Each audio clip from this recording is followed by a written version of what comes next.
കേരളം പോലൊരു സംസ്ഥാനം 2500 കോടി പരമാവധി ഒരു വർഷം കണ്ടെത്തേണ്ട അവസ്ഥയിലേക്ക് പോവുകയാണ്. കേരളത്തിന് അവകാശപ്പെട്ടതും തരേണ്ടതുമായി തരാതിരിക്കുന്ന സമയത്താണ്.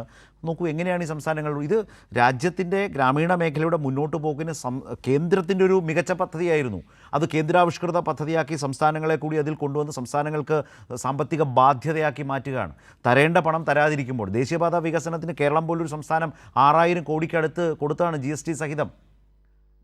വിഴിഞ്ഞം പദ്ധതിക്ക് ഒരു സ്റ്റേറ്റ് ഏറ്റവും അധികം ഒരു പോർട്ടിന് വേണ്ടി കൊടുത്ത മറ്റേത് പ്രോജക്റ്റാണ് രാജ്യത്തുള്ളത്?